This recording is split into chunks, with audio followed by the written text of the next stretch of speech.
série de contes à guérir, contes à grandir de Jacques Salomé, le conte du marchand d'habits.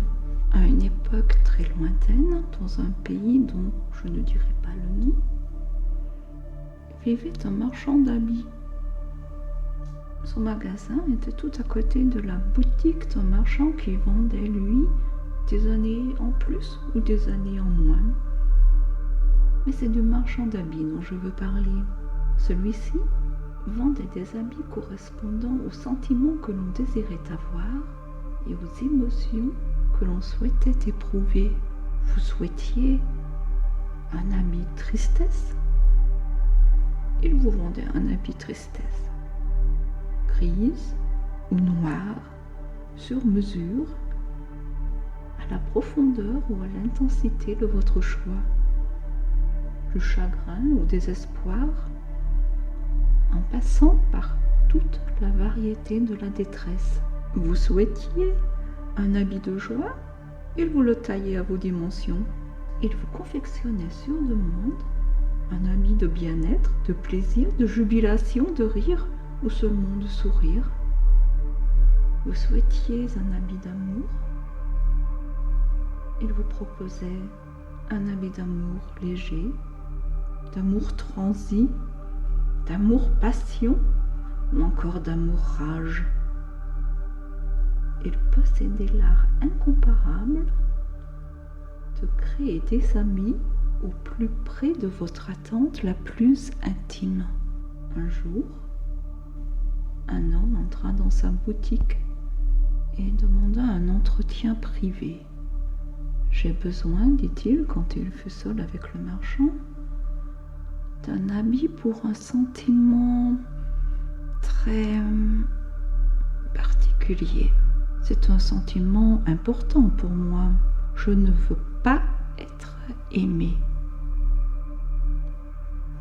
Le marchand, étonné, demanda quelques jours de réflexion, enfin, avant de donner sa réponse. Un mois plus tard, le marchand fit passer un billet à l'homme pour l'inviter à découvrir l'habit qu'il avait conçu pour lui. « Cet habit, lui dit-il, vous satisfera pleinement. Dès que vous le porterez, il empêchera celui qui tente de vous aimer réellement.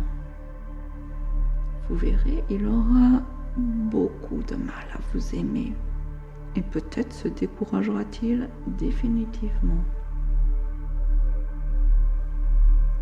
Mais comment s'appelle cet ami? Je lui ai donné le nom de jalousie. Soyez sans crainte, j'ai tout prévu.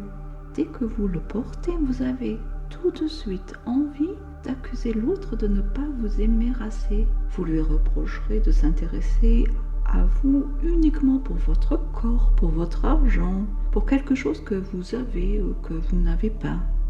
Vous aurez envie de l'agresser et vous le ferez. Dès que votre amoureux ou amoureuse montrera le plus petit intérêt pour une autre personne, reproches, accusations, critiques, dont les meilleurs sont les plus injustifiés, vous viendront spontanément à l'esprit. Vous serez surpris de votre créativité, de votre inventivité pour transformer toutes les situations de rencontre en enfer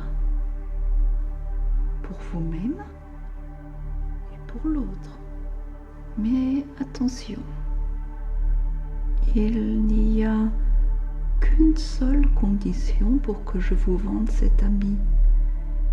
Il est tellement efficace pour empêcher quelqu'un de vous aimer que je vous demande de ne chercher à le reproduire sous aucun prétexte. La suite de cette histoire est épouvantablement dramatique. L'homme fut si satisfait de cet habit qui, dès qu'il le portait, arrivait à détériorer toute relation amoureuse, mettait toute tentative d'amour sincère en échec. Il fut tellement satisfait, étais-je en train de vous dire, qu'il en parla autour de lui et transgressa son engagement. Il accepta même qu'on puisse en recopier certaines parties et l'habit jalousie se répandit rapidement sur l'ensemble de la planète. Il revêtit entièrement ou partiellement des milliers d'hommes et de femmes, dont certains l'adoptèrent en entier, afin de développer une jalousie morbide, mortifère, non seulement pour eux-mêmes, mais pour l'autre également. C'est ainsi qu'on peut lire dans certains journaux ou entendre aux informations « Drame de la jalousie, il l'aimait tellement qu'il préféra la tuer ». Ou encore « Excédée par ses crises de jalousie, elle l'empoisonna. Ils passèrent 20 ans de leur vie à se reprocher mutuellement d'être trop aimés et mal aimés par l'autre. Ceux qui lisent ou écoutent ce genre de nouvelles aux informations pensent que c'est le jaloux qui aime trop. Nous, qui connaissons les ravages que peuvent faire les amis de la jalousie, savons bien qu'il n'en est rien. Celui qui les porte a très peur d'être aimé et il s'arrange, même s'il n'en est pas conscient, pour décourager, pour tenir à distance, pour éloigner l'amour possible d'un autre. Il m'est arrivé un jour d'être très tentée par la couleur et par la forme d'un habit de jalousie. L'effet fut immédiat. Il éloigna avec une efficacité redoutable celle qui prétendait m'aimer.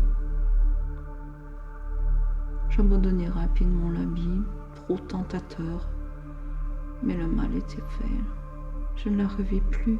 Si un jour vous êtes tenté d'emprunter ou simplement d'essayer de mettre un habit jalousie, soyez infiniment prudent, à moins que justement l'amour ne vous fasse tellement peur qu'il vous soit nécessaire et indispensable de mettre cet habit. Nous croyons savoir aujourd'hui qu'un nombre considérable d'habits jalousie circulent de par le monde.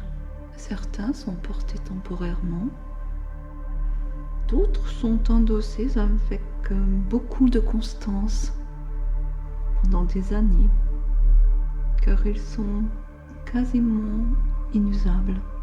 Quelques-uns arrivent même à s'imprégner, à s'incruster dans la peau, et ils parviennent ainsi à étouffer petit à petit celui qui les porte. Je ne souhaite à personne un tel sort, même pas à mon pire ennemi, si j'en avais jamais eu un. Extrait de Contes à guérir et Contes à grandir de Jacques Salomé, le conte du marchand d'habits.